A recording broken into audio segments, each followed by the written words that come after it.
Marcus of Americus project. Today, we're going to talk about Digi Caveat Emptor.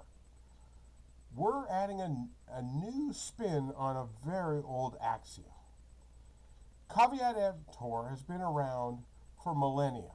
You can find remnants of it in ancient societies. What it basically means is there's no guarantee. So you have to beware as the buyer.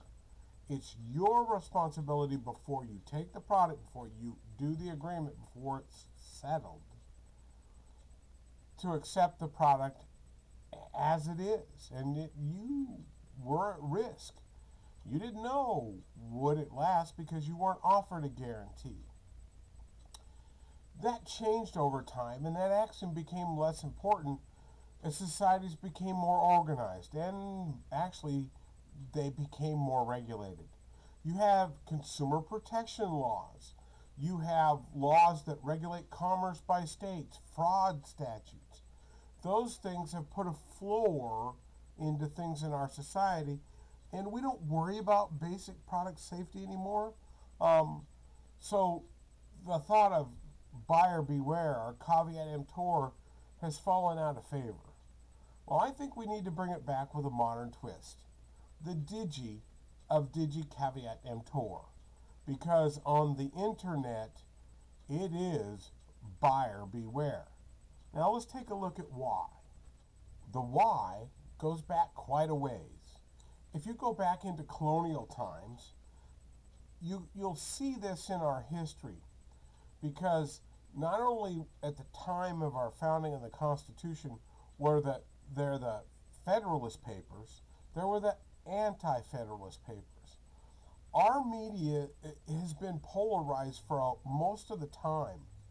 The idea of a totally objective press wasn't always there, and it's important for everybody to understand that. It led to what was called yellow journalism.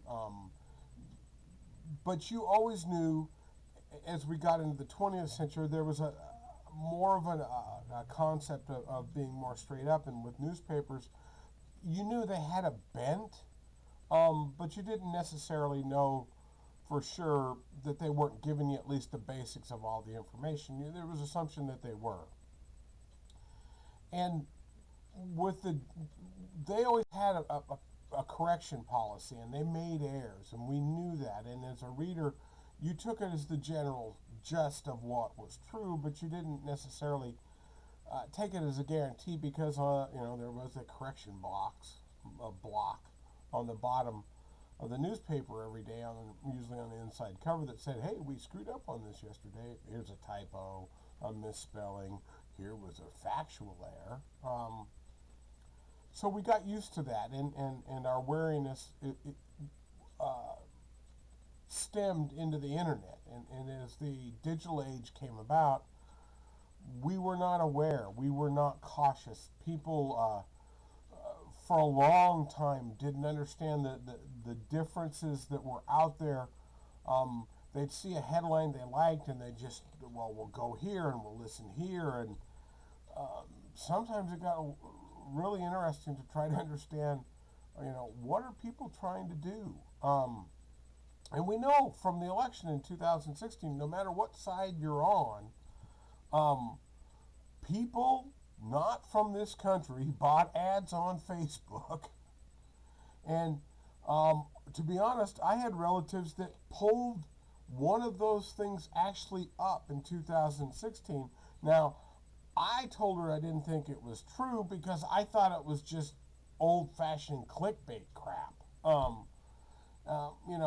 And clickbait's a good reason to understand a headline isn't a story, and the first 3 paragraphs aren't all the information. So we have to beware as a digital buyer. It's important for you, whether you're interested in the Markus of Americus project and developing a new social compact or not, that you understand these guys, these media outlets, None of them give you a guarantee.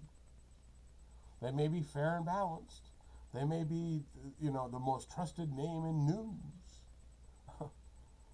But are they going to give you back your internet fees if they lie to you, make a mistake, or wrong, however you phrase it? No. You need to be aware. You need to understand where things come from. You need to understand we all have bias. We all have preferences. And those things come out in what is written and what is posted. Caveat Emptor is now Digi Caveat Emptor for a reason. It's time for all of us to look, think, and ask questions.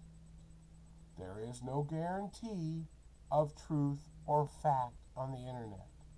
There are people that are presenting something to you they are conveying as fact, but there's no guarantee. So all of us need to beware. And your Uncle Al tells you, Digi Caveat Emptor. You digital consumer, beware. This is Uncle Al for the Markus of Americus project. You can find us on Locals, on these internet channels, and we hope to see you next time.